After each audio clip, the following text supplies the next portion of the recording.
Hey, cats, kittens, and roped up rebels. It's episode 18 of the Jump Rope Podcast, and today I'm hanging with the one and only Eddie Adby, or as we call him in the jump rope underworld, Eddie Jumps. This guy does it all. He's a wicked cool skipper, a coach, a fitness club owner, a footballer, probably even moonlights as a circus acrobat for all I know.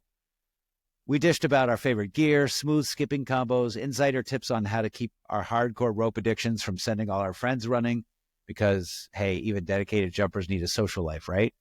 So grab your ropes, stash some snacks, let's skip the small talk and jump right in.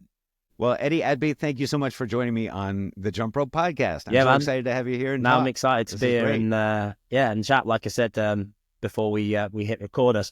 First time I've sort of done this sort of thing, even not obviously talking in public and stuff, but, jumping on and connecting with someone from the jump rope community. So, I'm excited to sort of talk jump rope and hopefully inspire a few others with my journey. Yeah, absolutely. It's always fun to talk to people who actually talk jump rope. Like I've made jokes before about, when you have that family member who's like, oh yeah, you jump rope. It all looks the same to me. And you're like, no, you don't understand. I just learned the people like I play football. Obviously you'll call it soccer. And all my friends just like who don't get it, they'll say just say skipping. I used to use the word skipping. It's big in the UK, knowing it's called a skipping rope. But now I'm like, you can call it skipping, but it's a jump rope. And then I'm like, it's a sport as well, You can give it a little bit more credit than just some skipping in my garden. But yeah, it's all good. Yeah. You have a video, I think it's one of your latest videos, or it's like an introduction to 2025 or your plans, where you were saying you were out for a couple of weeks while you were remodeling stuff in the gym. And one of the comments that you made that I liked was that I think you said something to the effect of like jump rope is a performance-based goal. And so the progress is endless. And that is one of the things I love about jump rope. Like we were chatting just a little bit before we hit record about like all the stuff that you can learn and developing your own style. I'd love to hear you talk a little bit more about developing your own style and that versus just copying other people or whatever. Definitely. How did that work for you? But yeah, I've always been motivated by performance-based goals. And I didn't start, I'll mix it up. Sometimes I'll call it skipping, sometimes I'll call it jump rope. But I didn't start skipping. Me too. Because it was a performance-based goal. I just picked it up one day, and then once I sort of dived deeper into being bad at it, I was like, oh my God, there's got to be some sort of technique behind how to do it. And that was literally like as naive as that. And then when I put it into YouTube, I couldn't believe the level of detail that it can be exposed to. And I gravitated initially more to Rush Athletics. I'm quite inspired by his journey, his progress, his brand, everything really. So then I dedicated time to getting better, and then I realized how big it was. That one, it was called jump rope, and how big it was worldwide. And then I became stuck on it. But the fact that it's a performance-based goal now for me, and that's something I say quite a lot. And I'm the same when I was training in the gym in my early days. I used to just train to look good and do like bodybuilding sort of workouts, when I was younger. But then I gravitated more to powerlifting and strength training. And when I did that, I enjoyed training more because I wasn't bothered about the way I looked. It was about performance. Like, was I getting stronger? Was I improving my technique on my lifts? And I then literally was obsessed with the details of the big lifts and ended up competing in powerlifting.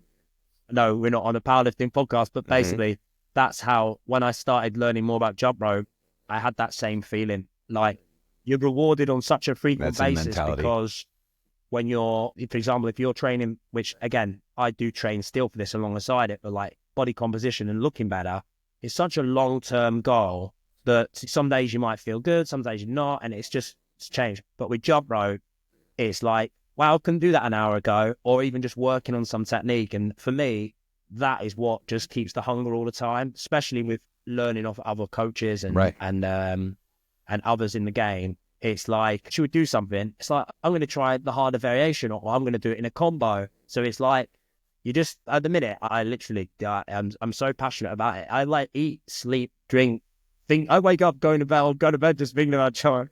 My missus will be talking to me sometimes. She said, you're thinking about jump rope, aren't you? And I'm like, yes, I am. That's hilarious. Put the jump rope down and come to bed, honey. One of the things I've loved about watching your videos is that You emphasize skipping like a boxer, and I love the boxer flow. I'll Did you be ever honest with do you, boxing kind of stuff? My first time I ever picked up a skipping rope, my best friend was a MMA fighter, mixed martial arts, and this was when I was like 18. He was a few years older than me. We both personal trained together. And when he was getting ready for a fight, he used to be a member of a strength conditioning gym. I said to him, I'd like to join in with you, like a pre-camp sort of session, see how I get on. Anyway, the warm-up was skipping, so they threw us a skipping rope. I was so bad. I was like a horse, like an elephant trying to skip, right? I was that bad. They had, and you'll know because you've been to these gyms, they had like this rubbish bike in the corner of the gym. And that was like the naughty step. If you couldn't skip, you just had to sit on the bike. And I was like scarred then. I would never even look at a skipping rope. I was so embarrassed, sort of like being a bit like this in the gym wasn't my thing. So I was humbled. So that's why when the opportunity came after having a bit of an injury where I hurt my Achilles, lockdown happened. So I was just walking, but I was still in a bit of pain. I wanted to build up my confidence again. So that's when I started skipping because I thought, one, I can't believe I can't, like now I'm practicing in the garden, no matter how bad I am, but I want to actually just see if I can master it a bit. Yeah. So that's where it started. But in terms of the content that I create and aim in the boxers, I've recently linked up with a lot of boxing, a boxing gym in the local area. I haven't actually competed, like fought in boxing. I admire that type of training. I'm a lover, not a fighter. But for me, like, the reason why I'm passionate about the boxing content is because I know I went to a mixed like strength conditioning gym, but I actually know how it felt not to be able to skip. And I know that, especially in the UK, there's a lot of like, we call it white collar boxing, where like, you've got the elite boxers who, they know what to do. They've been skipping since they were maybe 5. But then if you actually water that down, there's a lot of young boxers who maybe never picked up a rope or a bit embarrassed to, because that's how I felt. We've also got like real amateur, like if I wanted to compete in a boxing ring, I could sign up to a 12-week course, have a fight on the end of it. So that's part of their training. So for me, like I definitely see from my past experience how beneficial that it can be for those people, but also making them look, listen, if you suck at skipping or you don't know how to do it, don't be embarrassed. Let's get you better at it.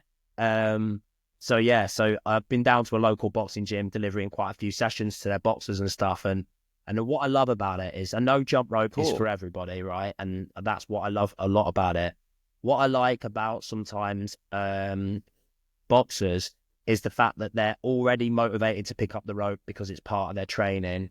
They're semi-athletic because I know that they can handle the demands of jumping, because if you're someone who just looking to get fit, you've got to just sort of, we know that, take it easy to start with. And I know that they're going to practice regularly to get better because they want to. So yeah, I boxing, even my son, he's in the other rooms right now. He always says, boxers, learn how to jump ropes. I get that a lot. And it's one story, right? It's only happened twice. So I'm not like trying to pretend that I'm like Mr. Superstar, but I live in Manchester. So my brother was in London for the weekend, and some guy kept looking at him in the bar, and he was with his friend, and he come over to him and said, are you Eddie Jumps? I've got twin brothers, you see. So my brother, and he's like, are you Eddie Jumps? Right, and the brother was like, no. And then he was like, mate, I follow your brother on Instagram. Well, one, he didn't believe him, but then he's like, I follow your brother on social media. He's helped me so much. I do boxing training. He's helped me to get.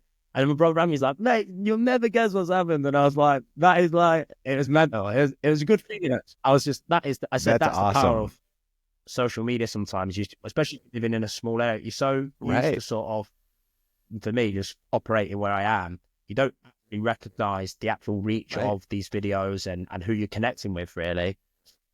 Yeah. It's great. And it's very much consistent with conversations I've had with people recently, which is that you really never know how far what you do is going to reach on Instagram. Like I had no idea when I started my Instagram in March of last year that, after I posted my first video, it wasn't going to take that long before someone was like, keep it up, dude, you're doing all right, And now I have people from different areas of the world going, you're an inspiration, or I love watching you dance, or stuff like that. And like, this is crazy to me. Like, I'm just some dude in Minnesota. That is the beauty of it, And I was in some industries, and obviously sports and stuff, it can be really, especially in the fitness game, it can be quite, because it is competitive. People don't like to, give information or be supportive. But one thing I love about the jump rope is I don't find that at all, Like people aren't, like even obviously, it is competitive in terms of people maybe trying to build businesses, but I actually don't. I think there's so much on my part anyway. There's just admiration and respect really for everybody in the game, and I like that because it's nice when someone like your coach, Agadi, or, Lauren might comment on your video, you think, wow, it feels good. It's nice to get recognition and be supportive because we're all in the same game. Yeah. Yeah, absolutely. You you and your brother own a fitness we gym, own a correct? group personal training gym, but obviously, fitness and strength. So we've What does group personal so training basically what we do is we've had the gym 10 years, but I started in the fitness industry as an apprentice when I left college. I didn't even like the gym, but I did it because I was doing football coaching at the time, and I thought if I could get my fitness as well as my football coaching badges, then clubs would look at me more. But the more I got into the fitness game, obviously working in the gym, working with people, my passion is coaching, and then I become a student, and I use my body like in terms of trying to improve the way I look, get stronger, learn how to lift. Anyway, so me and my brother, we become fitness apprentices, fitness instructors, then personal trainers. And then we built up a client base and went freelance. Then once we got a good amount of client base, we then left the commercial gym where you'd sort of pay rent and then we started renting private facilities. But then we built up a client base so much that we decided to open up our own gym. So the way we operate is different, really. Cool. And I won't bore you with it too much, but this is a group personal training gym. So we train. So we're not open for clients just to come to the gym whenever. So our gym isn't just open for the public to just pop in whenever. We have scheduled sessions in the morning and in the evening. So our clients can commit to training with us up to 3 to 4 times a week. Every time they come in, we know that they're booked into their session. We have a limit on the groups because then what we do is we coach them in small groups. So we have like 12 people in the group. I'll coach 6. My brother or the other coaches might coach the other 6. We guide them through the workout. Every time someone comes to the gym, they're getting guided, shown what to do from the minute you walk in to the minute you leave. And that's how we operate. So it's like a high service. But again, for us, cool. And you've probably seen this with gyms, it's always that balance between getting more people in the gym, like a class, for example, less coaching, and then the quality of what you deliver isn't as high. And for us, like the fulfillment of coaching in terms of because we love it, getting in there, making sure it's personal, you're obviously in a group, so it's inspiring, people are working with each other, building that camaraderie and building a community. Yeah, so we made big changes this year in terms of investing quite a lot of money into the refurb of the gym, made some big changes with how we operate. But yeah, so that's been good. I mean, I'm lucky really because the gym for me is obviously my day-to-day, that's my life. But the jump rope is just a passion for me, and it's a hobby, which is good really, because as much as sometimes I get excited with it and I want it to go, like carry on going like that direction, I actually don't ever want it to feel like a job, and it doesn't now, but I don't want to have that stress towards it. I like creating content, filming, packaging the ropes, sending the ropes out, building the community. I want that just to constantly feel fun. And I feel like if I lose that, I'll be so gutted. Yeah. So it's sometimes like you might feel this as well. Well, obviously when you're filming, especially now, obviously you've created your podcast and stuff. It is easy to sometimes get maybe a bit overwhelmed a little bit, maybe, or consumed, get a bit too, like you've got loads of quite a lot going on, you're trying to do. So whenever I feel like that, I always scale it back and just think, right, the reasons why I jump rope is because I want to get better. So I just take my foot off the gas and just dedicate more time to just practicing myself. And then what I find is naturally the content is easy because it just happens, like it might be the end of my session. I think, you know what, that was cool. I'm going to do that in the tutorial, you know what I mean? Or whatever. So anyway, that's the overview of, I suppose that's how I ended up with the jump rope really, because of my background, in terms of now having the coaching skills with my tutorials and my information that I give out, I feel like I can break down the techniques really well for people. And I think people do, or not blow my own trumpet, but they seem, which I love, on my videos, they respond quite well to my coaching style. And I think that every coach is different with their style, their delivery is unique. So I like to think that I offer something a little bit different to other people, which makes us different, doesn't it? Yeah, absolutely. Do you do any skipping stuff at the gym, or is the coaching more around like weight training, strength and training, stuff like that? Resistance training? I have jump rope clients. I have probably 2 or 3. To be honest with you, though, I don't overcommit with having too many one-to-one clients because I'm so busy with my time with the gym and other like kids and just everything. Sure. And again, so I always keep it flexible with my clients. Although I could set it up where it's a bit more like, we do this every Tuesday at X. I actually like, look, anytime you want to drop in for a session, let's arrange it, let's do it. And then that flexibility works both ways. I've had a couple of clients who've been pretty long-term. One's Kel, I let her feature a lot on my videos. And I like featuring my clients when they do come to the gym because one, it shows a little bit more about how I coach them. Two, it shows, inspires people with their coaching. And I always like that groundwork of working with someone for a while where they represent obviously all their hard work, but they also represent your style and your teaching, how they've progressed. And it's a proud feeling as a coach, gives me a lot of fulfillment. So I wouldn't want to, so the reason why I've kept it separate to the gym is although I'm so tempted to get it involved, I almost feel like sometimes it's nice to keep the both paths just a little bit separate for now. Again, once you sort of like start mixing them in again, I might find myself coaching, not only skipping myself, but also creating content, then going into the gym coaching. And it's just that burnout, I suppose. And I'm nowhere near that, but I'm just cautious that I want to keep the flames going. So again, if clients sort of said to me like, all my clients see, like the majority of them see my stuff and that, and they always like respond well to it and that. But like, again, I wouldn't want people from the gym stop training at the gym because they're jumping rope. So there's also that balance between like just keeping it sweet, I suppose. Sure. Yeah. So how long did you have the gym before you started jumping rope? I started jumping roping. I first picked up the rope in lockdown. It wasn't because of lockdown though. Like in lockdown, I wouldn't think. I wish I did. I feel like I missed an opportunity not starting. It's probably the second lockdown, but like I feel like I missed an opportunity there to start even earlier. So the gym was so that was probably what are we now, 25? So yeah, probably about 4 or 5 years ago. But I did have a break. Like I practiced probably. Initially and practice some footwork. I only did it for like fitness purposes and to improve my footwork and to add it into the gym gets cold, not now because we've got heating and aircon, but at the time it was cold. It's an industrial unit, even though we glammed it up. So skipping I thought was a great way of sort of getting the heart rate up and which obviously everybody knows that right as a warm up. And that's what all I wanted, just to incorporate in my training for 10 minutes or so. And I always say that to people when they first start skipping, just do it for fun, incorporate it, just work on footwork. Nothing too heavy and just enjoy it. And trust me, if you do that for a while, you'll then be like, I want to learn some more. I want to try this. And that's how I went. But initially, I did it for about 6 months and obviously experienced a few aches and pains because that's all part of the game, especially, you can't miss that. Yeah. But then I stopped. Totally. I did stop for a while and I was going to put the rope in the bin. And I'll tell you why.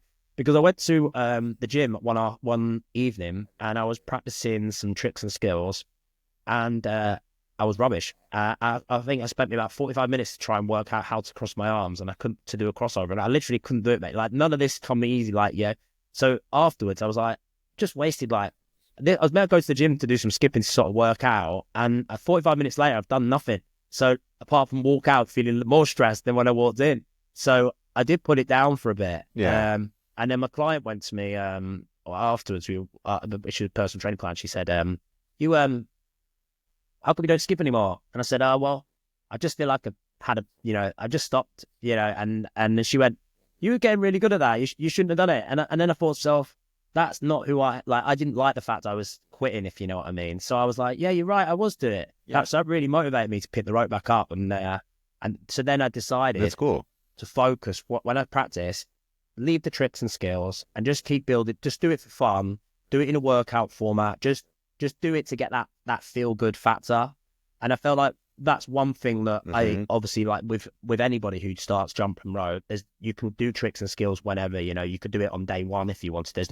You don't have to be at a certain level, but I do think having that foundation of sort of a good technique, fitness, and mentally, because I got to a stage where then I was like, okay, I've done enough footwork now. I want to just start learning some tricks and skills. So I separated the two, jump rope, informal workout for maybe 10 minutes. But then I was spending, when I had the time, like 45 minutes to an hour, actually almost like a learning session. I don't know why I did that, but learning session, just practicing the techniques and schooling myself. So then when I did practice them in another situation, I was getting more success. So again, it's all just part of learning, but that's how I try and encourage people when they're learning is to sort of, one, do it for fun, do it in short spells. And when you are practicing, just try and, dedicate. That's it. It's time, isn't it, as well? When you're learning the tricks and skills, that you can spend a little bit of time, but you've got to have that time. Some people aren't bothered about learning tricks and skills because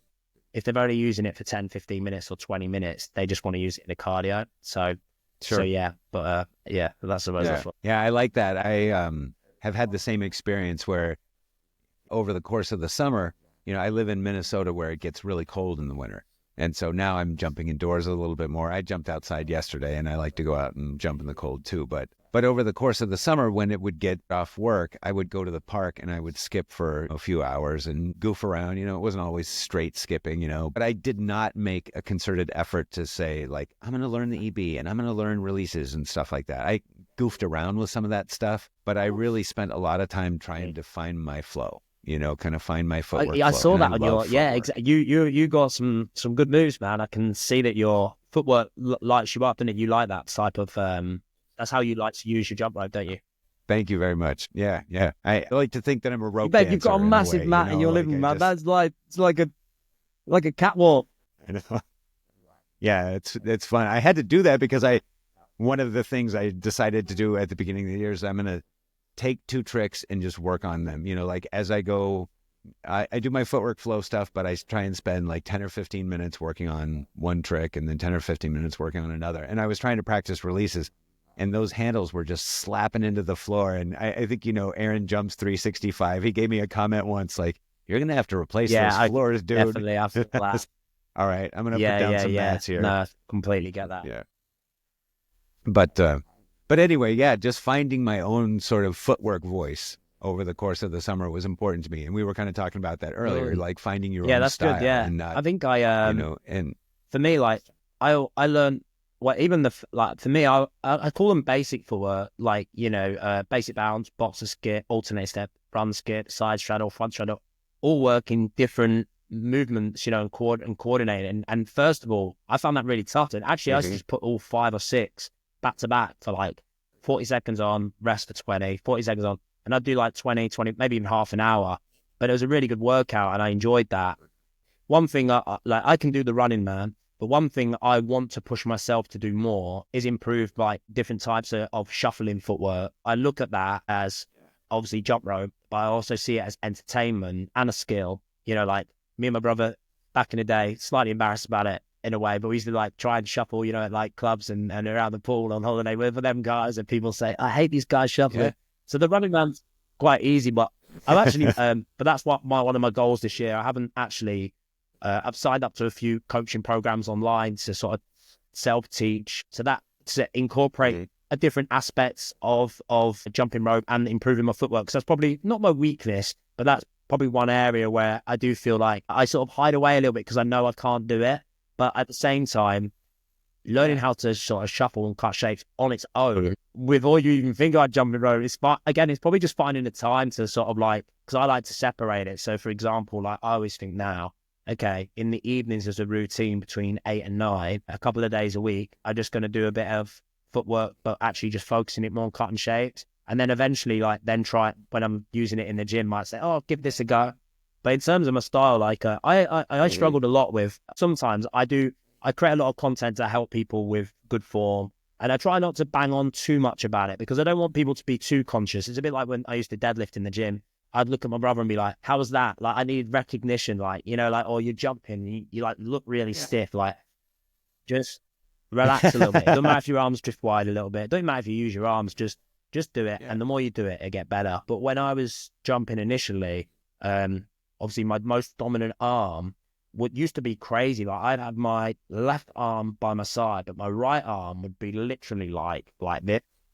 And I used to be, I messaged at the time, early days, I'm not going to name them, but not in a bad way, but like, I would message a lot of people in the jump rope game saying, please just tell me how to fix this. Like I was desperate to sort of do it.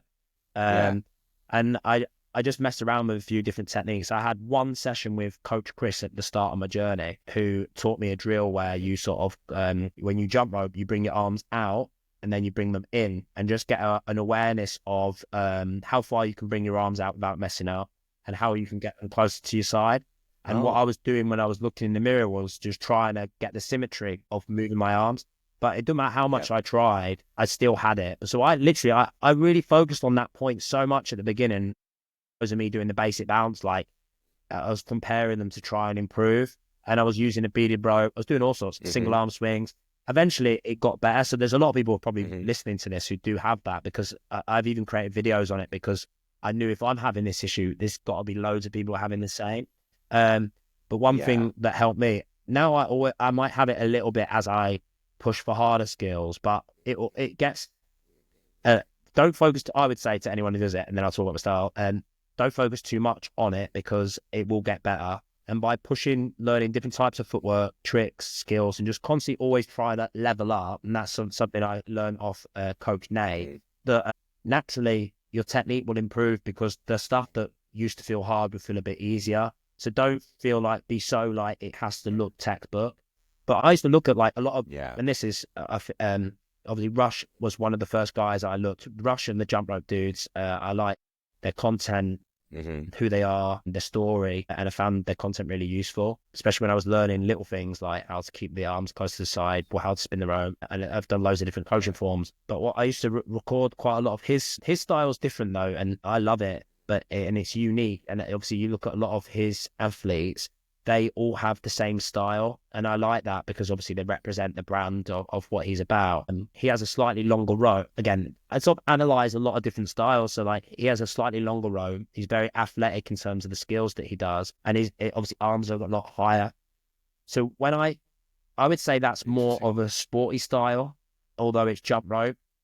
When I started then, so I was obsessed with that. So I'd record quite a lot of his videos. There was another guy, I can't pronounce that, probably from Israel and that, but like his style, even his footwork was so good. So I used to record it and then literally just try and copy it in my garden to see about how can I move my arms and keep them high? How can I do the footwork, and just try and see if I can mimic it. Yeah. So I used quite a lot of a bit of them. But then when I started going more, realizing that jump rope was a sport, working alongside with some sessions with Coach Nate as well, who's a jump rope freestyler, I actually found unbelievable. He's great, by the way. A top guy, top motivator, good coach. And I found that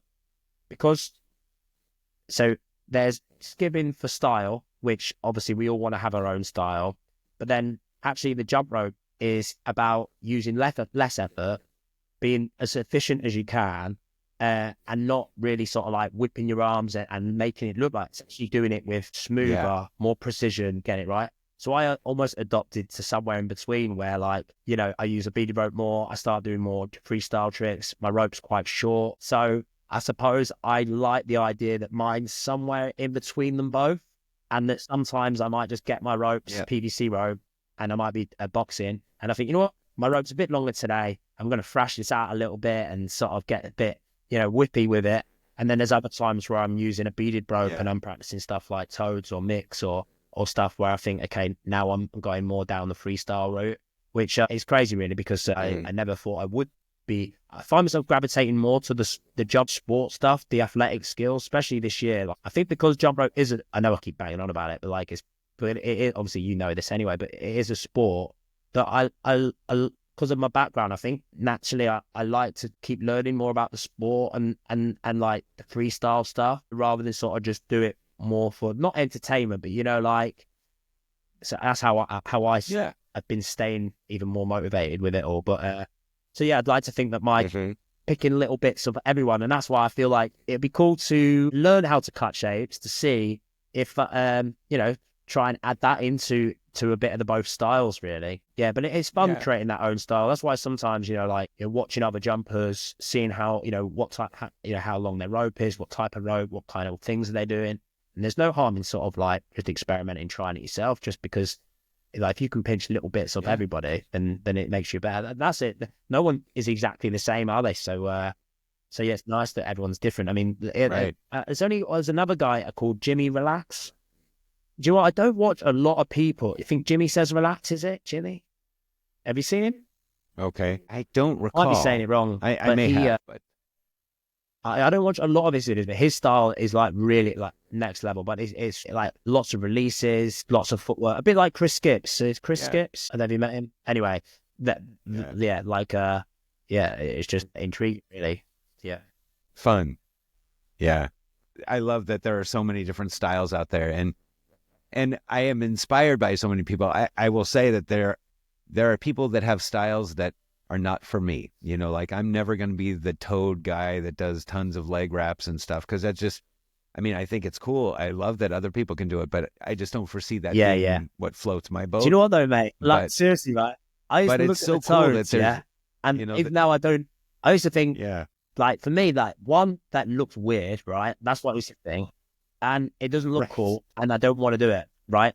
Once I started doing it, I tell you, mate, I'm. It's like it's really addicting, you know. Like I don't know what it is, but like once I yeah, started, I even say like I never thought I'd like. Yeah, I think again, like I think that's cool though. Like sometimes looking at stuff, think, yeah, that's not me. I'm not quite. But that I would say that I was like a bit had that mindset to it. But then when I actually started doing it, I was like, yeah, why am I getting so addicted to what I did? Now I'm like, do you know what I mean? I want to take it right, another right, further and stuff. So that's why I sort of said like I sort of yeah, gravitated more in a way to the jump, you know, in terms of the freestyle, you know, in terms of unlocking them sort of doors, because I felt like before, yeah, if I didn't, then not that I wasn't progressing, but you know what I mean? I sort of felt like I want to, okay, like one of my goals is to do a T-jet, which is going to involve doing a toad, obviously the triple under in the air, which is going to take, getting there. But like for me, so that's why, like, again, that's why for me, I will do a toad, because I'm looking when I think, okay, I want to do that. How do I do that? You know what I mean? So when I start dissecting it to what I need to do, I'm yeah, like, hey, let's get this fucking toad done, right. man. Yeah, yeah. That's great. So as far as your coaching goes now, you mentioned like a handful or a few students that you work with in person, but do you do remote coaching? So my What? coaching, I've run various different challenges since I created Eddie Jumps. Initially, for the first year or so, I was creating just content really, and then I decided to. I was getting a lot of obviously messages asking, you know, what type of ropes I use, what mats and stuff, and I was approached by, you know, like a few different, you know, jump ropers brands to sort of rep their gear. But I always felt like I was on my own. I wanted always just to be on my own path, my own journey. So at times when I was, whatever ropes I was using, Yep. I was always open about pushing whatever I had, you know, being honest, giving people that advice. But it really motivated me to sort of think, you Sure. know what, I want to create my own products that I'm proud of and that I use. And then, you know, part of Yep. coaching in terms of how many people I work at, I coach some at the gym. I don't do online coaching. Again, I know it sounds like I'm Mr. Busy, but like just because of time, I have Sure. two, I'm going to be releasing one soon, online coaching programs. These are for beginners. Okay. And again, they're the way I learn. You know, I know there's apps out there. For me, my courses are, yeah, like they're courses really. They're episodes that link in that people can watch. They start with learning like the foundations, and then they progress over. So once you can do this, we can then learn the next skill. We can then push them together in Right. order of difficulties, starting with the easier skills, progressing. But the beauty of the courses are like people can just go through learn, like watch it the night before, dissect parts. Then when they practice, like you know already, having that bit more structure to what I mean, not too structured, but knowing the techniques of how to, you know, drill Mm, a certain skill, then progress it, makes practicing a bit more yeah. enjoyable, knowing you've got a bit more of a focus and then the completion of it. So for me, I run quite a lot of Yep. courses, giving people a taste for that. For me, like Hmm. I want, and I've had like, I think you know a few of them through the jump rope community, like Becky, Patty. There's been loads others Yeah. who Sarah. have progressed through my courses. I'm proud to sort of play a part in their journey, and the fact that they do say nice things about me and the coaching, which is great. In the future, like for me, I Yeah. want to continue pushing these programs because I know there's a lot of value there, and to see more people progress through that, and you know, and help them improve, Right. will give me that Yeah. fulfillment. I've like just designed a. I'll give you a little. I've been putting quite a lot of hard work into a new challenge. It's for boxers, actually, believe it or not. So yeah, I'll be launching Yeah. that soon. So yeah, excited. I'm always thinking of Is that another course that people will be able to 100%, like buy through your site?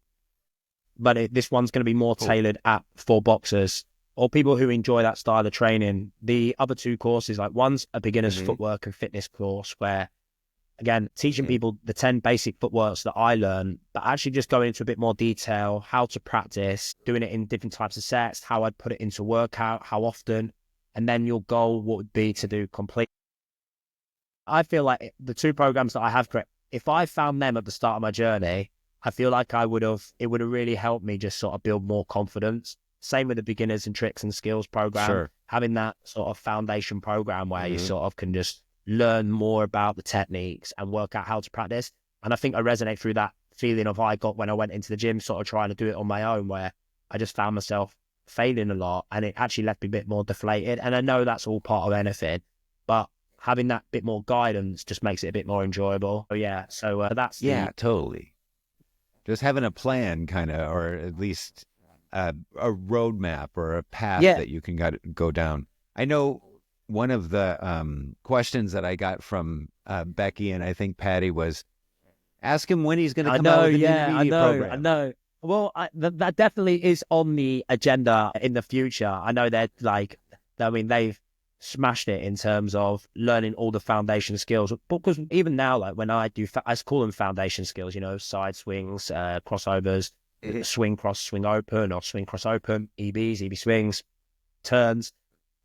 I still practice them daily, like all the time when I'm jumping. Like there's no getting more efficient at them is always just never ending. So like initially and this is one thing I learned, and I think this is key really, is focus on completion first, like being able to complete the skill. It doesn't need to be perfect, but just because naturally you're like, I want to do it amazing. I want to look like Evan. Don't overlook the fact that when just complete it, doesn't matter how you do it. And then you can get that real good feeling of, wow, I've just done it, you know, like, and then it celebrate them small wins.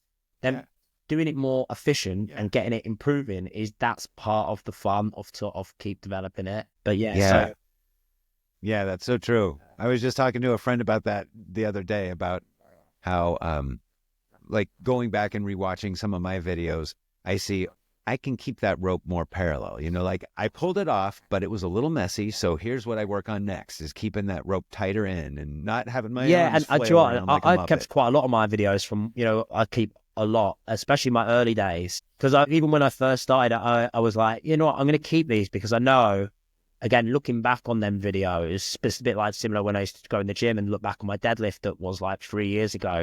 3 years ago, I used to think, wow, I had an amazing deadlift. And now I'm like, oh my God.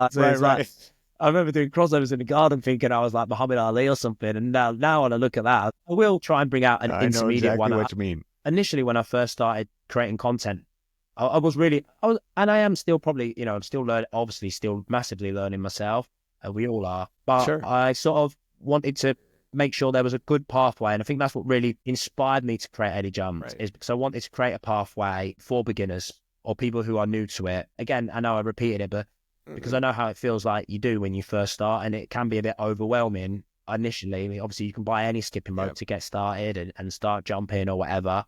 But having that structure, you know, because, you know, when you do ask yourself them questions like, how do I get the correct rope length? Or how do I, you know, buy a good rope? What is a beaded rope? I mean, I didn't even know what a beaded rope was until I started using one. How does it perform?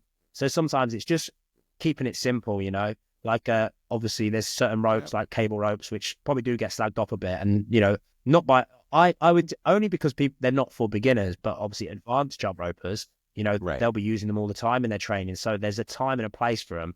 But separating that for a beginner makes it easier, you know, just saying, look, that's for me. That's why I try and, you know, PVC and beaded ropes are my two go-tos. They're the ones that I use. And I use a jump rope map as well. And then it just keeps it a bit simple because you obviously got weighted ropes, Bluetooth ropes, and they all come with, which is good though, like that they all come with a different experience and more, just different. Like even weighted ropes, for example, why would you use a proper weighted rope would be at that step. And I bought one at the start of my journey, and I like using it more. Well, you know, when I was, and you'll know that through the boxing gym, maybe, you know, when you use it as a workout, you want to just feel a little bit harder, like you're doing more work. But when people say you can build muscle with it and stuff, I know that you can't. So I don't like it when people trying to sell I know it's part of it, but, you know, like misform people, because you don't want people thinking, oh yeah, I'm using this weighted rope because I want to build muscle. It's like, no, it's just going to become a more challenging way of jumping rope, you know? So again, just trying to simplify it for people. Yeah. You know, one thing I've found, and I wonder if this is the same for you, is that for me in learning tricks, having a heavier rope, not necessarily like a half pound, but, you know, having a heavier, like the beaded ropes that I've made are all heavier. And that extra feedback really helps me in learning tricks. And some of the tricks that I've learned, if I started with PVC, it wouldn't quite work the same. I just didn't quite have the same feedback. But once I got that muscle memory of feeling the feedback from the heavier rope, then I could transition to something else and using pull beaded it off, or you know. the PVC. I'm a beaded guy, man. Like I have PVC and I love jumping with PVC, but I jump with beaded probably Even when you're 80 to doing quite a lot 90% of of the footwork. time. Yeah. Yeah. And part of it here is I love jumping outside. And in Minnesota, when it gets to be cold, PVC just is no good. Like I've broken PVC ropes because it's been too cold, or I was out skipping yesterday and it was just below freezing, and I pulled my 6 mil PVC out of the bag, and it's all kind of, you have to warm it up. I've wrapped them around my middle under my shirt just to warm them up enough so that they're flexible. Yeah, I do so that thing where I put it underneath my foot and I'm trying to straighten it out. Yeah. All around my waist like this. Yeah. But yeah, I think that's interesting though. But I always try. I created a video recently about dipping it into hot water just to try and, because they just need a little bit extra care. And obviously, where you are, even in Manchester, the last few months, it's been really cold. And it does make a massive difference, even if you're trying to look after them, when they become a little bit stiff and stuff, they can be a little bit more delicate. And that's why the beaded rope is just indestructible, really. You can use it whenever. You don't have to be so dependent on it. Yeah, it's a workhorse. So when you're starting with a new, when you get the question from somebody all right, I want to start, I need to do what you do. What do I start with? Are you... My advice would be, I would actually say, because I would always say focus on footwork and put it into workout form first. So I'd actually advise a PVC rope, because I think it's less heavy to, even though you want that feedback, and there'll be people who will prefer that for footwork initially.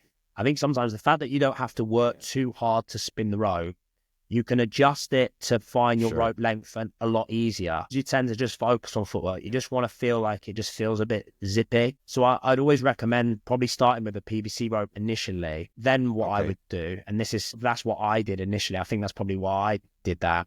Then when I invested in a beaded rope, I found that it was really nice feeling the difference between them both. Having a light one and then suddenly having a slightly heavier one was like, okay, this feels different, and maybe you can handle the whips a little bit better as well. And then it was, again, adjusting the rope length just a few times, to find it right. Because if you're still new, you do want it not too long, but you don't want it too short. But eventually with a beaded rope, once you get that sweet spot of it being a little bit short and the perfect size for you, it flows well. I literally just bounce between the two all the time now. Probably if I had to, I always like the beaded rope. I do think beaded rope's my favorite, especially more for the freestyle stuff. Yeah. Get that feedback. I like the fact it doesn't get wrinkled, especially if you do it, even stuff like toads. Totally. But sometimes if I'm doing, again, I can do them with my beaded rope, and I will do double unders. At the minute, I'm pushing myself to do more triples. And naturally, you're going to want to try it with a PVC because it's lighter. So there's so many pros and cons. I always think it's good to have a favorite. And sometimes you'll go through stages of I'm going through a stage where I really like using my beaded one and then my PVC. It's good to, I would say, I always say this to people, because people, it's messaging me saying, which one do I get? And I'm like, just get both. You can do the same with either. Right. It's just which one do you prefer. So sometimes just finding your way and feeling both is better than just going, okay, I need to make a decision, which one? It's having both is a great option, especially for MIG releases. I mean, you can do them with a PVC, but you're going to really struggle. So as soon as you start learning more tricks, you realize that having that extra weight and feedback really does help. It just takes a bit of getting used to. I think if I'm going for more footwork, I tend to use my PVC. As soon as I start putting combos together, I tend to use my beaded rope, unless it's like a boxing style where I then with loads of sides and crosses, and I want it to be fast and furious, then I'll jump. Yeah.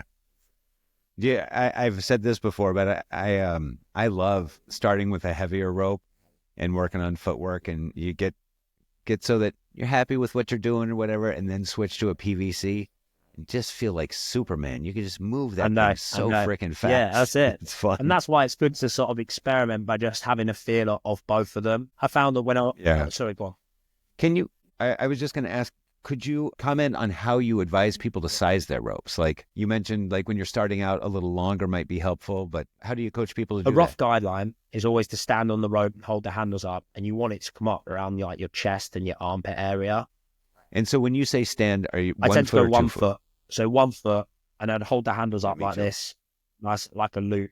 Because Yep. initially when you get the rope out your bag, you know, you need a shorter end. And I think when I first started skipping, I don't even think I shortened my rope. I think I just got it straight out and was like wrapping it around my hands, I know. like to I sort did of, the same thing. which low. So I know that if I did that, I know everyone's doing it, and you see it all the time in boxing gyms. It's one of the things I said to the boxers when I went to the gym was, get like either have your own ropes where you've sized it correctly, or in the gym have like short, medium, and long. So then you're giving yourself that better chance. But it is always down to sort of like that's a rough guideline. It's a lot of it's trial and error. Sure. Like how does it feel? Because you'll probably be the same. I have so many different ropes, different sizes, different colors. Sometimes I know that I have like my multicolored, I call it the EJ Classic. They're always really short ropes, but then my white one that I use the majority of the time is slightly longer. So like sometimes it just depends what I'm working on. So you'll find that yourself. Yeah. So I always just think, judge it on how's it feel and are you getting success. I do think there's an element, especially with the beaded rope, that you don't want it too big where it just feels like it's lagging and your arms are just drifting a bit too wide. Just again, experiment, make it shorter, not final. Don't start cutting things off and stuff, and just see how's it feel. Are you getting more success? I'm always pretty open though. Like people send me DMs or videos and that. I'm always trying to push them, even with the YouTube content that I create as well. Like in terms of finding the most rope length, how to untangle your PVC, just stuff. Like to push people in the right position. And one of the reasons why I made my rope slightly shorter initially with my beaded rope was because my arm, I told you before, used to drift out a lot. It actually made me really be more efficient by trying to keep my arms closer to the side. So did you do the same thing? Yeah, I knew I wanted to be good. Like I want to be good, and I watch people who, like Lauren, was one of the people I was watching, and her rope comes up to her waist and her hands are nice and tight, and I was having trouble tripping. I mean, I remember, in probably the first month of me jumping, I posted some video and said, "Hey, skippers out there, can you tell me, like, is my rope too long? Because I just cannot stop tripping." And some people were like, "Oh, it's okay," or whatever. And this friend of mine, Leslie, was like, "Shorten that bitch up." Yeah.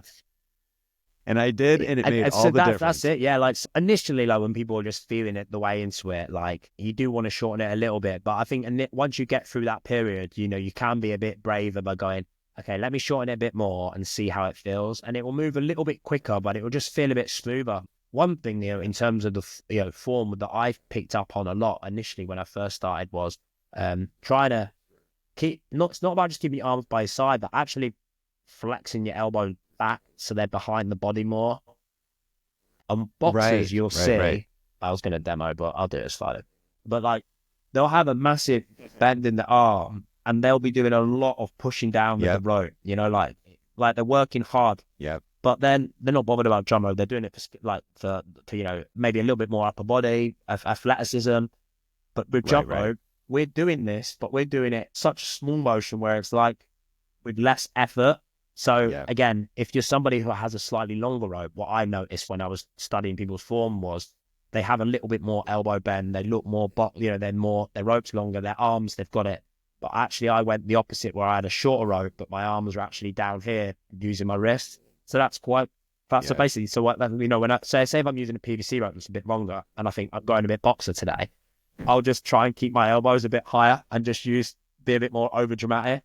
But if I send that video to like Nate, he'll be like, you need to come on, man, you need to fix back up, bring them arms back down. You're going too crazy. Because the issue is sometimes it's cool though, it's no right or wrong, but sometimes when you're doing that, it does have a bit of a knock-on effect because when you start then trying to practice other skills that require a bit more precision, you've sort of just been draining a bit more muscle memory in terms of being a little bit sloppy. But it all depends on your goals, doesn't it? Yeah, absolutely. So when you started skipping, like you said, you picked up a rope, but what was the thing that made you pick up a rope? Yeah, the one thing that made it, I I played football. I just got back off holiday, actually. I was in Barbados, which was nice with the missus for a couple of weeks. And so I had about a day's rest, and then I played football match against a good team, and I got injured. And I never really get injured, but it was my Achilles. I didn't tear my Achilles, but I definitely done some, like, I didn't, wasn't like I was on crutches, but enough where it felt painful. Then lockdown literally happened a week. Sure. COVID hit. So we were going for loads of walks and stuff, but I was, it was killing me. It was aching. And I was thinking, I'm glad that, well, not glad that we're in lockdown, but what I mean is that I needed this extended break from football because, it's quite bad. So then I thought, I want to build up my confidence in jumping again. And that's when I thought, you know what, I'm going to buy a skipping rope and just do a little bit of skipping. And with the past experiences about being really bad at the gym, but what a perfect opportunity to sort of just practice and maybe just put that one to bed. And like I say, mate, literally, right. I wasn't very good at it at all, and which is completely normal of anyone who picks up the rope. You're not going to be a genius at it, but I probably underestimated it. I thought because I go to the gym, I've been in fitness, I just thought I would pick it up really quickly and be good at it. And the fact that I wasn't actually, then I YouTubed it straight away afterwards. And like I say to you, mate, I was so naive to think, I couldn't believe how big the jump rope community and the jump rope is a thing. So, and I just become a bit of a student. And I was waking up early, practicing 5 to 10 minutes, put it in a workout form. But I really struggled with everything, to be honest with you. Like the boxer skip didn't feel natural. So I really tried dissecting it in ways where I could get better. But but that was it. Literally just thinking, I want to build up my confidence and stuff. So I do say that message sometimes in some of my videos, but I don't want people with loads of Achilles issues sort of jumping because a little bit of that might be, but physios probably won't say. Right. You don't want to exacerbate the problem. Even now, to be fair, like as I've progressed, I still get aches and pains in my like shins, and like you probably do as well. Even my Achilles, sometimes I feel that. I just manage it better, but it wouldn't be enough to make me stop. So when you manage it, I'm curious, is it more just recognizing when you're in pain and stopping, or do you have, like, one guy I know on Instagram said, "Hey, I got a tip for you. If you're over 40 and you're jumping rope, ibuprofen." That is, that was good. Great. It is. I think it's so hard. Depends how long you're practicing for. Like even myself, like I probably sometimes practice too long. Like I have spells where I walk myself through some of the stuff that I've been working in like a relaxed way. But sometimes if I'm practicing a combo where I'm putting it together, I could be doing it for 45 minutes, even to an hour. And the next day I will feel exhausted from it and feel like slightly fatigued. So I just think it's sometimes just when I do feel like that, just literally just having a couple of days where you don't pick up the rope up, just rest, maybe switch the learning to something else, like, watching the tutorial or watching your videos back. Sure. But definitely listening to your body, because you don't want to, it's so easy to burn out that you don't need to. I think naturally, because we all want to get better and we all enjoy it and it's so addicting, it's just so hot. Like sometimes, right, if I when I said to you that I wanted to use it to skip before my gym session, now, right, I can't pick them. I tried the hardest to study it.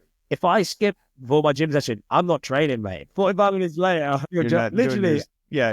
I now have to separate the two, because if I pick that rope up, I just can't put it down. Yeah, no, I totally get it. Yeah.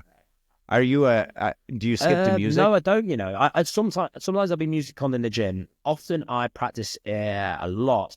Since we've had the refurb, I found myself, and the weather's been really cold, so I found myself practicing a lot in the gym. I also like mixing it up a bit because my garden's a bit of a state at the minute, and the gym background's quite cool to film content and stuff. It's a bit more consistent. But but normally if I'm jumping in the garden, I'll just have silence sometimes back, but not to like, BPM or, like really quite synchronized. I suppose, again, like as I progress and get into maybe more the shuffling and dance routines. Well, I say that I push myself to do that maybe in the next few months. Then, and I think music will be more. I used to listen to a lot of music initially, in on headphones and stuff. But the reason why I don't wear headphones, I know I should probably invest in some pods, but one, I like the sound of the rope. I feel like sometimes having the head, even though it's good, you probably obviously do a lot more football than me. So having that sort of, I don't know, do you listen to music when you shop? Okay, right. Because I was just assuming you did that, and I thought you were going to go, no, I don't listen to music. Yeah, always.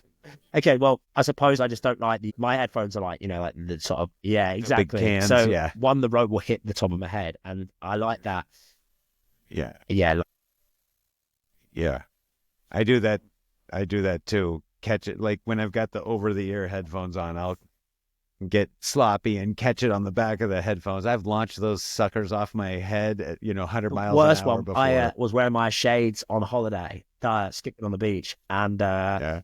and I've worn them loads of times when I was skipping, but this one, the rope, I think I did a mix. I can't remember what I did, but I let go of the rope and it hit my shades off, and they just smashed into snip. Yeah. Oh, really? They completely, just mate. broke? Like, it cost me an expensive skipping session. I was like, no. Patty actually messaged me and said I need to get some of the. They're quite common in America, like the proper, like the snowboarding ones. Not as cool as her though, so I don't think I'd pull them off. That's funny. Yeah, that's funny. I saw Kathy Jumps do a video the other day where she had her son's like lab goggles on, like those big clear goggles, like if you're gonna go work with a bandsaw That's in the it. garage or something. Yeah. It needs to be well protected. But That was pretty good. I tend, I probably don't listen to as much music as other people do, to be honest. But I can see why they do though, because like having that sort of break weight, like it's like when you train in the gym, having them headphones, it's just good release, isn't it? Yeah. I'm curious, when you are working with people, well, for yourself, what does your warm up look like, and how do you advise people warm up before they jump? I'll be completely real, right? When I actually don't have much of my warm up routine is always I just start doing some light skipping with a PVC rope, just practicing footwork. I don't actually have I do a lot of I say a lot of strength training. I strength train probably 3-4 times a week. I play football the weekend, and I'm pretty active.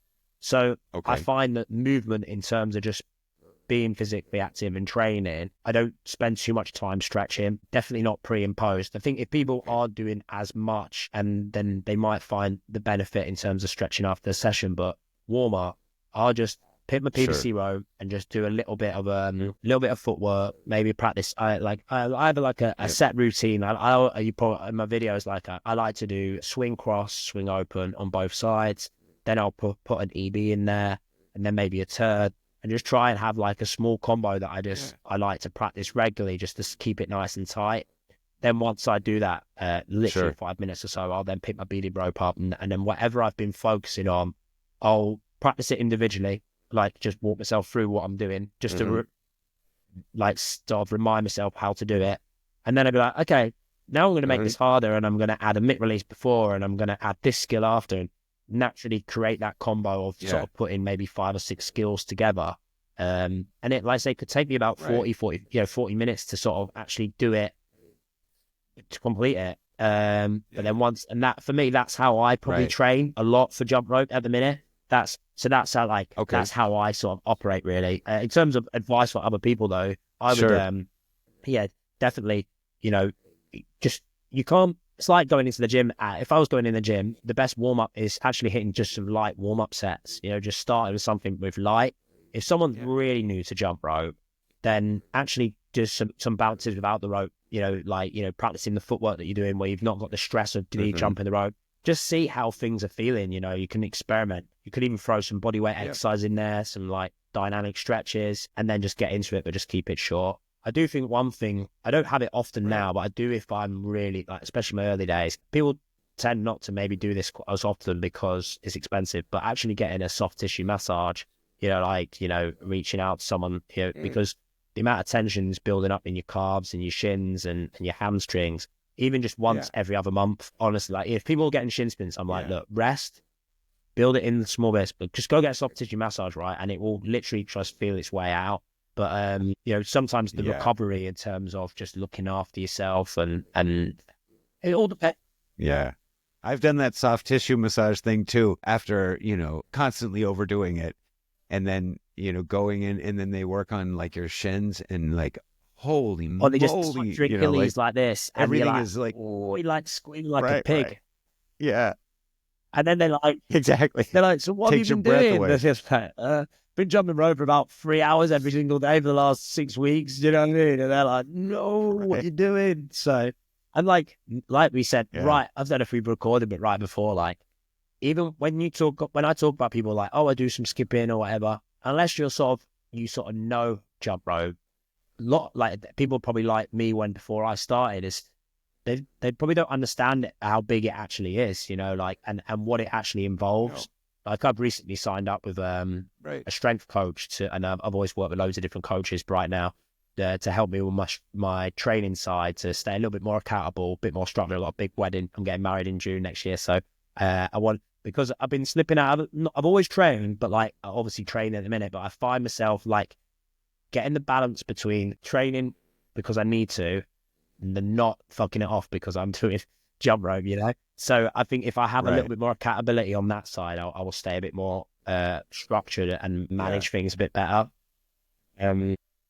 Sure. Yeah. So one question I have for you is, I mean, like you've been in fitness for so long. One of the benefits that I've got a lot from jump rope is better mental health, and I'd say more balanced mood kind of stuff. And I'm wondering, like with you having been in fitness and working out and bodybuilding and that sort of thing, did you realize any different sort of mental health benefits when you started skipping rope? I like that feeling of initially when I was working on more footwork. I keep bagging on about initially, but like, when I was doing it more in a workout format, that feeling of just being hot, sweaty, and that endorphin feeling was really, I was going to say euphoric, but like it was really a good feeling, like some weight training will always give you a good pump and lift the mood, just like with your mental health and stuff.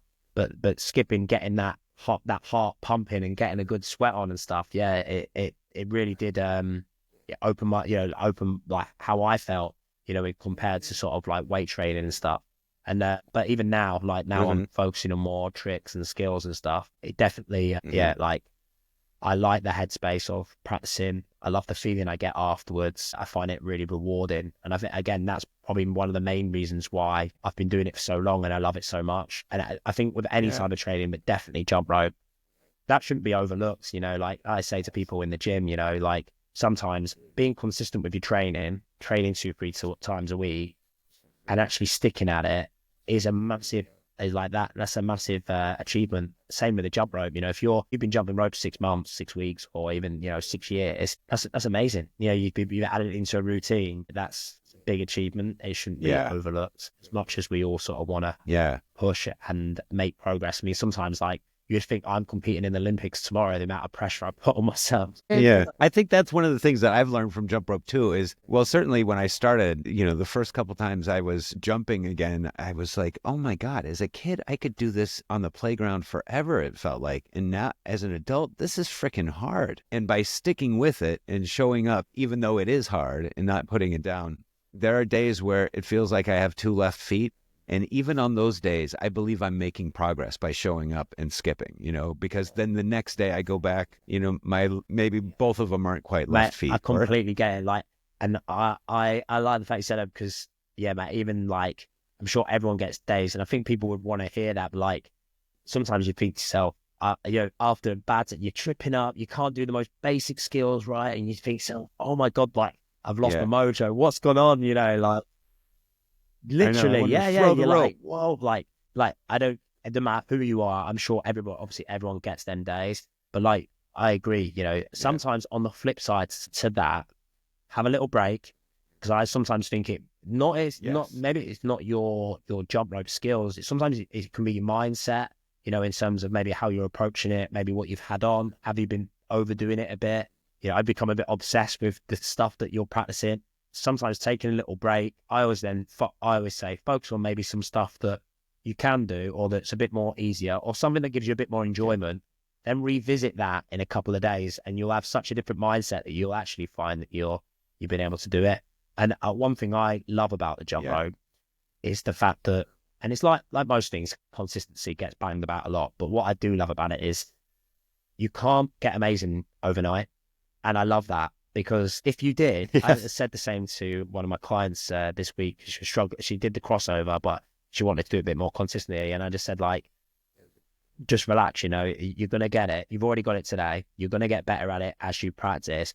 But like, if everyone could, like, if you could get really good at jump rope overnight, then where would the fun be? And if it was easy, everyone would do it. But not everyone can do it, and that's what makes it good. Because if you're consistent, you and like maybe for like, that's what, like, even now I've been jumping just over 5 years. Can't believe I've been jumping just over 5 years. Like that time just like really does add up. You know what I mean? So it's you just got to play the long game with it. But definitely, like the more times you pick that rope up, you're making progress. You know, like that's as simple. You're learning more, aren't you? And I think the key for it all, absolutely. which I'm sure everyone does, and even yourself, like, is just make it like just enjoy it. So even I sometimes like I naturally put more when I'm practicing anything, whether it's in the gym or jump, I tend to put pressure on myself because I feel like sometimes that's how I perform at my best. You know, like just sort of like, I don't know, like making it into a bigger thing in my head, but actually, you know, just sometimes just relax. Yeah. I wonder if some of that is like some of your origin too. Cause like I know from going to gyms, and I had a friend who was a bodybuilder a power lifter actually. And I used to go to the gym with him, and those power lifter guys were all like, you know, and there was this competition and I got to do it and whatever. And if you carry that to jump rope, it can be discouraging, right? Like if you're like, do it, and you can't do it, then it's like, hell with this. I'm going to put the jump rope down. Mate. That's it. Like But I used to, like if I was going for a heavy set or a heavy rep, like I'd be like, was zoning out, like that fight or flight, the adrenaline, like you'd have to create. So I think so. I'm just squatting in my gym on a Monday afternoon, but I'm pretending here that I'm squatting for like my life, like I'm like, but in a way, I do love that side of it. But in terms of jump rope, like if anything, to be honest, I naturally use quite a lot of horsepower. So actually, like I try and coach myself to not use as much power because I don't need to try and like go slower, smoother. Don't need to work as hard, but naturally, I just want to be like, sure. So that's one thing I sort of try and work on. So do you get I know you're doing your podcast, but do you meet other jump ropers? Do you get out and about? Well, that's interesting that you asked that, because I had a similar question for you. But no, as a matter of fact, I know one guy in town that goes to a kickboxing gym, and they're not really, it's more of a fitness kickboxing than actual kickboxing. And so I think they do some basic jump rope for warm-ups there. So I gave him a jump rope, and I give jump ropes away, trying to encourage people like, come jump rope with me, man. And people are like, yeah, that's cool. That's great. And they go jump a little bit. And they don't have the love that I do for it. But I saw was it like Thursday or something, that PETA and Coach Chris announced that they're going to do a meetup in London on the 5th of July. And God, I would love to do that. I think that's one thing I've loved so far, every part of my journey, and I like putting in a lot of practice. I was going to say on my own, but like, just going through my own journey, really. Thing I want to try and push myself more to is definitely try and link up, go to more meets, meet up with more jumpers, and just meet people in person who I've coached or played a part in, or people who I look up to in the game. One, to learn, and to just share that passion. Like you want to surround yourself with people who do get it, because like that's similar to when I was doing my powerlifting days. I used to go to like powerlifting meets. And we were all there, like in that same bubble. And I feel like I'm there with the jump rope, where you talk to your friends, maybe like my friends at footy and stuff. And they're like, "How's your skipping going on?" And like, they obviously they show that they care, but they don't get it. So you want to be proud of people who do. I imagine that's a really great feeling. I just probably need to get a little bit more organized and push myself to sort of admit to these events. I don't know how to double dutch. I've never done double dutch, and I think sometimes when I see that that's part of it, I naturally am like, okay, I'm gonna swerve this one. It reminded me of being really bad back in the first time I picked a jump rope again. That's all right. That's endearing, though. I mean, even if you were to go and do double dutch and suck at it, people would be like, "That's great. He's a human." I think that's where like that's any like going to their meetups. It would be like walking away, learning so much more off others, picking up some new skills, and just generally having a really good time. And I feel like for me, like I do, it's all right having building up a good following, connecting people, but nothing beats social media is good, because like especially if we're using it like we are now in a good way. Sometimes it's nice to sort of get that real feeling, because that's why for me, like coaching and sort of like real life coaching, meeting people, getting amongst it, that's a good experience. Nothing will beat that. So I definitely want to push that. I'm quite lucky really that there's quite a lot going on in the UK, in terms of the meetups, where it's Coach Chris, and I think there's a few others and stuff. So we need to, I think Dope Ropes has done some as well. That was one of the questions that I got from, I think, Becky or Sarah Marshall was like, ask him when he's going to do meetups. I When know, is he going to organize meetups? Again, you know what? I'm worried if I did a meetup, no one would come. Yeah, I organized some nerd meetups for, web stuff. And I used to worry about that a little bit. But if it's only 3 people, then, you get to know them better and you get more one-on-one time. Nah, it's something, like, since I created Eddie Jumps, I started creating content. I started skipping. I started creating content. And initially I started, I used to document a lot of my journey and just post videos of my progress. And it just got to a point where I thought, I don't want to just use mine as a highlight reel to show people how good I am. And to be honest with you, when I first started creating content, I obviously wasn't nowhere near as half as obviously what I can do now. That's why I was like, I want to just change my channel and actually put out content to help others rather than sort of just make it about me. And that's what I started doing. And when my videos started getting massive reaches, I was like, okay, I feel really good about this. I want to carry on doing it. And that's how I've always pushed my channel. Yeah. I think recently I've started posting a few more videos of my skills, but it's always been to try and inspire others, really. Yeah. But yeah, I would like to, in terms of building a community of Eddie Jumps, I know that I've got, obviously, but probably like yourself, in terms of having products for people to buy, people not only, buying your ropes, but they're sort of representing you. Whether you're coaching and being part of a growing community, really. I would like to say that I've definitely feel like I've got a good following in the jump rope game. I don't want to continue building that. For me, it's just time and balance, and just making sure that I never want to overcommit to something and then pull it back. So I like the fact that everything I've done and built has just been organic, where it's just, okay. And I feel like that's the best way. I look at, again, a lot of people who've been in the game who I look up to. Yeah, definitely. They've been in the game as long as I've been in the gym game, in terms of like maybe 15, 20 years. So for me, I know as long as I feel as passionate as I am, then it's just going to continue growing.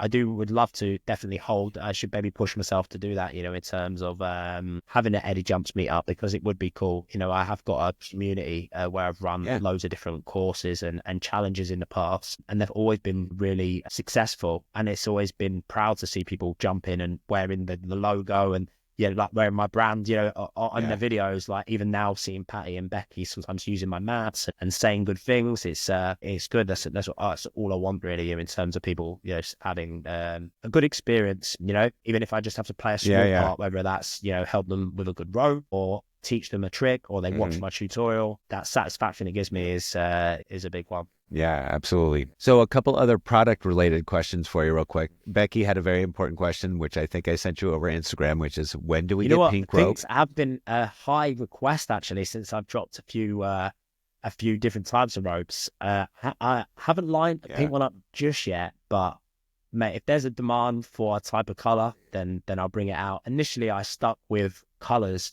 that represented the brand's logos, really, red, blue, black, white. Sure.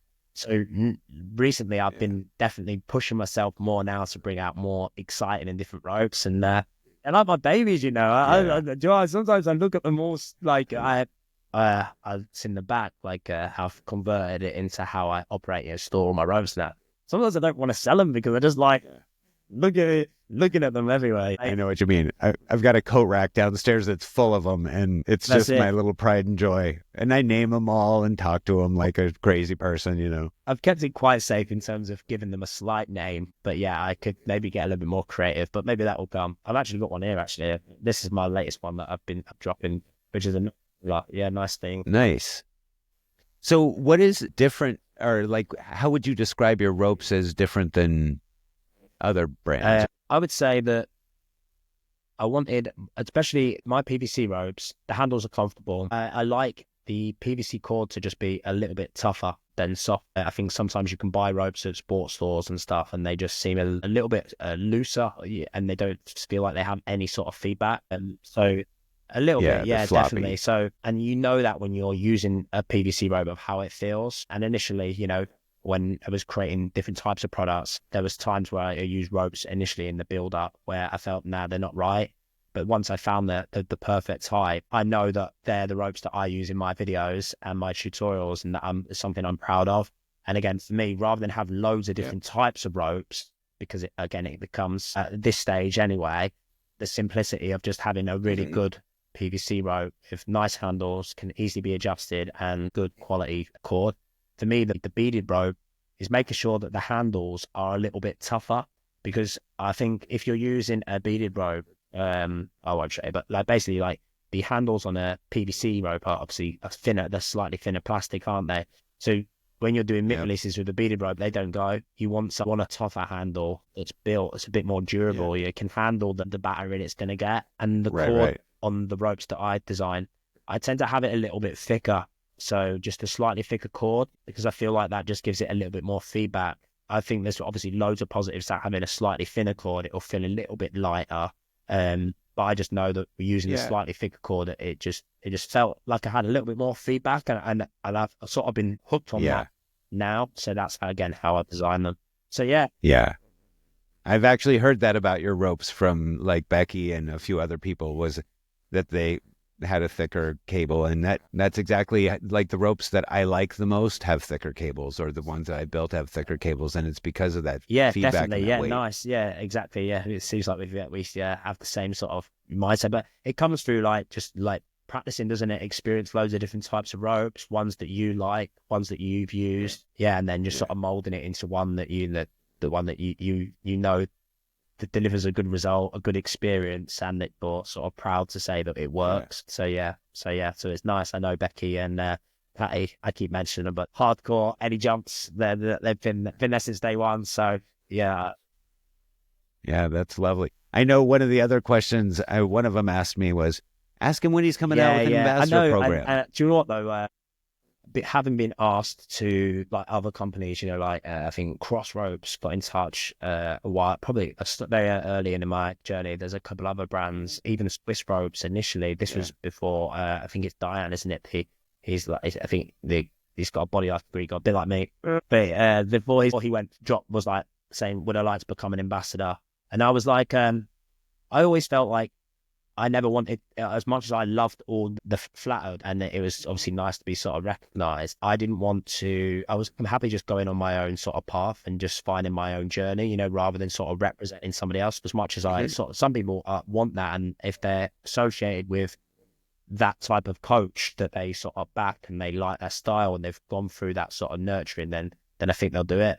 So what I'm sort of saying is I definitely will look at ambassadors, but I feel like I sort of don't just want to go, okay, if anyone wants to be an ambassador, let's do it. I feel like I want to create more of a team that, one, have been schooled by myself, so they represent the values of how I coach and how they learn.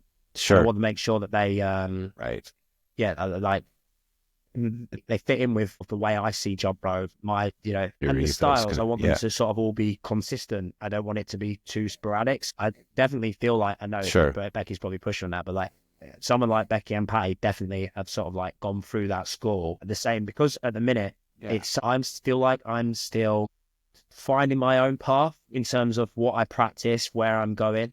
So I want to make sure that, like I once Eddie jump, I've got to a position where I'm like, okay, this is where I am, and this is where I want you guys to be part of this journey, and this is where we're going to go to. And then I'd like to always, like, once I have that team, a bit like that I do with the gym coaches, it like not just be like, okay, you just slap a logo, 20%, like, in your bio. I want it to feel a bit more than that, like as if like, if I'm going on this journey, you're part of it. So maybe like, we can progress you guys as jumpers, maybe as coaches. Can you play a part in building my community with me? Like just so we can enjoy it together. So I feel like because for me, in my head, it could be easy to go, okay, I'm doing ambassador, but I want it to sort of feel like it's the right decision and have the right people, because once you sort of like open that door, I wouldn't want to then take it away. So like I just want to just take my time with it. But it's definitely, well, that's respectable. I mean, it's really easy to just create an affiliate program, but it sounds like you just don't want a bunch of affiliates. You want people who do it the Eddie way, and that are really passionate about it, and that represent you well. that's how I see it already. And now I think, well, I want obviously Eddie Jumps to sort of continue growing. I want to feel that my coaching scene feels that same level of consistency. So, but obviously with a Eddie Jumps twist in terms of having that balance. Yeah. I mean, it's kind of like physical branding in a way too, right? It's not just your logo, but it's the way you represent, and the way and people having represent you. having people on board, like to sort of like really push it in a different direction and connect with more people, maybe in a slightly different way, is exciting, isn't it? I think so getting the balance between like pushing my jump rope business because I love it as a passion, but keeping that fire burning, but also balancing it with like the gym and other stuff. So like, again, it's a lot of people who are in the game, maybe jump rope is just their only one thing, but because I've got like a bit more, again, it's just structuring and managing it in a way where keeps the fire burning. And like I say, that I'm always feel like I'm evolving and moving forward, not cutting back. Because I wouldn't want to be like, okay, I'm going to do this. And then suddenly it's like, okay, I'm now going to reverse. It's all about progression, isn't it? Yeah. And it's clear you want to have fun with it. You don't want it to be a slog. Like, I got to get up and do jump rope videos. Mate. And, I enjoy filming content. I enjoy it. I enjoy putting out good content. I like seeing the reaction it gets. Mainly, I like being recognized for not being good at something, but actually like being a good educator, a good coach. Coach is like, my friend says my superpower is the fact I'm a good coach. And I love it. I love working with people. Well, you've taken so much time with me and I really appreciate it. I have two other quick questions for you. So one is, can you talk a little bit about what the jump rope community has meant to you? Like we talked about how, there's all these different communities or whatever, and how the jump rope community is really positive, but how has it affected you either when you started or now? Yeah, I would say that I feel like it's become, obviously I think because like anything, I can see that the jump rope community is growing bigger and bigger by the day. Like when I first created Eddie Jumps, it felt like I was just post some videos on my personal page, and then I was like, actually, I'm going to create an Eddie Jumps account, and like I think everybody naturally has done that, like there's so many, I don't know, so and so skips or so and so jumps. But yeah, for me, like I find it really inspiring following lots of different people from all around the world jumping in different environments. And that's probably one thing I've not touched on is like, which I'll just briefly mention, is that like when I started putting out content, jump rope, I can't believe how like the level of reach and that it is, how big it is, the community, like how far it can go. And I think it's because it's so versatile that if you had a jump rope and you had 20 people in a room, everyone would just give it a go. But if you had a barbell, not everyone would want to do it. So actually, the fact it's so accessible, easy to do in terms of just to get started, it is incredible. And I feel like for me, I should probably push myself more, like I said to you, in terms of meeting up with more people from the community. Rather, wouldn't say I'm a lone wolf, but like just to connect really. But I always feel really inspired in terms of people that I've worked with and people who are in my Eddie Jumps community. Seeing them jump, playing part in their progress it's a good feeling. It's just, it's crazy how supportive the net. I think we spoke about it before, but like that everyone wants people to do well and shows a lot of love, even in your videos and stuff. And I think like that does go a long way, like sometimes when people do comment on your video and like say like, oh, they look good, like not just obviously just a token, just about good job, looking good, or like, wow, that you've really improved, or keep sticking at it, or even days where you might post one where you do loads of crap and that like whips and fails, and people are like, keep going, you're doing it. It helps keep motivated. And like I said, sometimes it's hard to if you're in an area like yourself where maybe you're not around people that are as supportive, who don't really get jump rope. The more you surround yourself with people who motivate you, that you sort of inspire you and are good influences, just brings out the best in you. So that it's using social media in a good way rather than sort of just portraying it in a way where it's just like a highlight reel of what you want people to see. So I think the jump rope community is that I can see it growing all the time, and I'm actually proud to actually just be part of it, and even the fact that people sort of like playing part in people's journey and stuff. Even now, I think to myself, wow, that's it's a good feeling. It is a good feeling. So my last question for you is, someone's listening on this podcast and they're not jumping rope, or they're thinking about it and thinking, nah, these guys are too good, I'll never do that, whatever. What advice do you have for someone who's considering it? Like, Yeah, or just my getting advice started? to anyone who's considering it would be just get a rope and just give it a go, and just don't worry if you're bad, because you will be, but just try and have a bit of fun with it. Whether it's getting 10 jumps, 20 jumps, can you do the basic balance for 60 seconds, and just find a simple way of setting a small challenge, right? And just stick on it 2-3 days a week. And what you'll find is you'll find yourself picking up that rope all the time to improve. Okay, I now want to up my skills. Shit. Yeah, you fall in love. Yeah. Like, And you'll just, and then you'll connect with others who share the same passion. And it'll, again, it's similar to when I jumped on YouTube, and I was like, oh my God, there's people out in this world doing this. So right. yeah, it all starts with just picking up the rope and going for it. If you're feeling like that, ourselves who've, been doing it for a while, you've only got to look at our highlight reel to realize that, in 5 years' time, you won't be, you won't be like you are on the first, Right. you'll be a lot better. So enjoy. Yeah. Yeah, that's great advice. I've said before, especially in the beginning, looking at some of the jump rope videos I saw on YouTube, it just all looked like magic to me, like insanely cool, dancey magic. And I was like, I'd love to do that, but it felt so far away. But I think that advice of, pick up a rope, just start, and be okay with failing, be okay with tripping up. That's part of the journey. I had a client come down to the gym who was jumping rope, and she was like, were you ever this bad? And I was like, you just pull up my phone. I was like, look at these, yeah. I was like, and she was like, you should post more videos like that. I think it would be really inspiring to people who are starting the journey, just to see that, the struggles that you had. Yeah. And I was like, yeah, you're right. And against, using our platforms and obviously your podcast, our Instagram stuff to sort of show people that. I think sometimes when you do show people your session, like 45 seconds of me doing a combo and like this at the end, like, boom. But what you probably didn't see was half an hour of me like throwing my ropes. And throwing the rope. Yeah. It's sometimes showing your good side, but also showing that side that whatever when we first started, you start focusing on basic stuff, right, which feels tough. But like that feeling of like messing up and tripping up, that never goes away. If anything, you just get over the fact that even now when you trip over, you're not as embarrassed, or not embarrassed, but like it's not such a big thing. It's, that that's just part of it. Like, but initially you're like, oh, if you trip up, you're skipping in the gym and you trip over your rope, you think everyone's watching me and they're laughing at me, but it's not the case, is it? I think if you're skipping in a public environment where people are watching you, I think one, big respect. And the reason why people are watching you is because you're doing something that's just a bit different. And if anything, they got admiration that you are skipping in a public place, and they wish that they could do it. And half the time they'll come over and go, man, you're good. If I see someone skipping in the gym, I haven't gone over yet.